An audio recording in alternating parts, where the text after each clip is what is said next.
Olá, pessoal, estou de volta aí com a quarta dica da matéria. Vamos falar sobre o segundo ponto do edital, que trata sobre direito administrativo, conceitos, fontes e princípios. Vamos entender, gente, o que é o direito administrativo?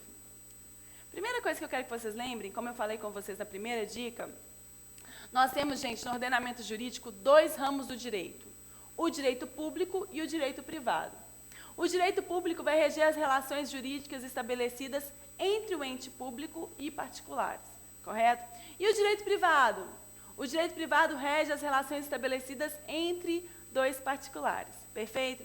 Nesse sentido, gente, o direito administrativo é o ramo do direito público, porque está inserido no direito público, que reúne um conjunto harmônico de princípios que regem os órgãos e agentes da atividade pública, agentes que desempenham a função administrativa.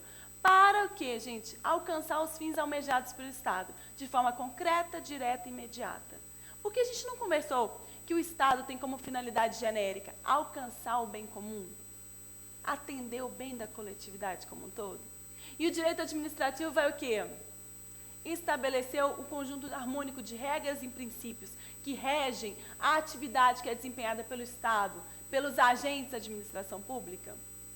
Então, como esse ramo do direito está o quê? Estabelecendo as regras para esse comportamento, né, gente, para a atuação estatal, ele vai estar inserido, sim, no ramo do direito público e ele vai visar alcançar a finalidade genérica do Estado, que é o interesse público, ok? Ok, professora, e quais são as fontes do direito administrativo? Gente, fonte é de onde provém essas regras. De onde vêm essas regras, professora? De onde essas regras surgem? Em decorrência do quê? Vamos lá, gente. Quais são as fontes de direito administrativo? Joga na tela para mim. Primeira fonte, a lei em sentido amplo. Gente, constitui uma fonte primária. Nós estamos em um Estado democrático de direito, correto? Considerando esse Estado democrático de direito que se submete ao ordenamento jurídico, a lei vai ser fonte primária para quê? Para o estabelecimento de regras da sua atuação. Além disso, gente, fonte secundária, os atos normativos infralegais que decorrem dessa lei, né, gente? Esses atos normativos muitas vezes são editados para fiel execução da lei, para clarificar o conteúdo da lei. Além disso, também é fonte do direito administrativo a jurisprudência, que são julgados, né, do Poder Judiciário acerca daquela matéria.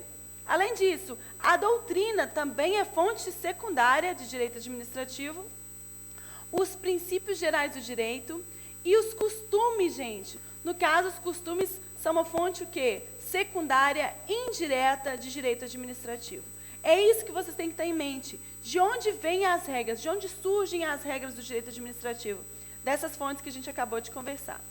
Bom, passando pelas fontes, gente, e vocês entendendo esse conceito de administração pública, eu quero falar com vocês sobre o regime jurídico administrativo. Regime jurídico de direito público, correto? Gente, esse regime jurídico de direito público ele é formado por dois princípios. E esses dois princípios estabelecem todas as regras para essa disciplina. Estabelece o raciocínio da disciplina de direito administrativo. Gente, os princípios são o princípio da supremacia do interesse público frente ao privado e o princípio da indisponibilidade do interesse público. Esses dois princípios formam a lógica da disciplina, correto? Isso é muito importante. O que fala, professora, o princípio da supremacia do interesse público frente ao privado? Fala o quê? Gente, havendo um conflito entre o interesse público e o interesse do particular, prevalecerá o interesse público. Por quê? Porque o interesse público é o interesse da coletividade como um todo. E esse interesse prevalece frente ao interesse privado. Correto? Perfeito, professora.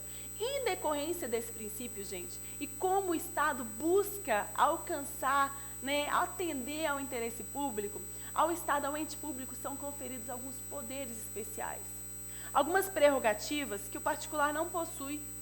O ente estatal tem mais poder. Por que ele tem mais poder? Porque ele busca alcançar o interesse público, correto? É por essa razão que ele tem mais poder. Perfeito, entendi a lógica do porquê que o Estado tem poder. Mas qual que é o outro princípio que forma esse conceito, gente? O princípio da indisponibilidade de interesse público. Esse princípio estabelece o quê? Que o interesse público é indisponível. Quem que é o titular do interesse público? O povo, a população. O Estado tão somente o quê? busca alcançar esse interesse. Mas quem que é o titular? A população como um todo.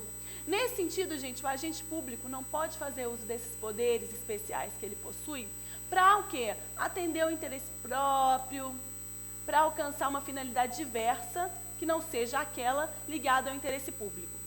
Por essa razão, gente, a administração pública deve seguir o que está na lei, porque o interesse público é indisponível e deve fazer uso dessas prerrogativas em conformidade com o que está na lei. Perfeito? Então, essas duas lógicas, gente, princípio da supremacia do interesse público frente ao privado, que estabelece os poderes, as prerrogativas do Estado, né? E o princípio da indisponibilidade do interesse público, que estabelece o quê? As limitações do Estado, que o Estado tem que cumprir o que está na lei, que o Estado não pode dispor do interesse público. Essa lógica, gente, de poderes e limites forma o que a gente chama de regime jurídico administrativo. Ok? Gente, essa figura aí que eu tenho para vocês ilustra exatamente o que eu estou falando com vocês aqui. Gente, nós temos aí o Estado, olha o Estado, um senhor grande, tem mais poderes do que a população que está lá pequenininha, fazendo vários pedidos, reclamando, olha lá para vocês verem, na fila. Então, o Estado ele tem mais poderes. Entretanto, ele está acorrentado na legislação. Olha aí, ele só pode fazer o que a lei permite. Ou seja, ele tem mais poderes, prerrogativas, em decorrência do princípio da supremacia do interesse público, mas ele também tem que o quê? Está submetido a alguns limites em decorrência da indisponibilidade do interesse público.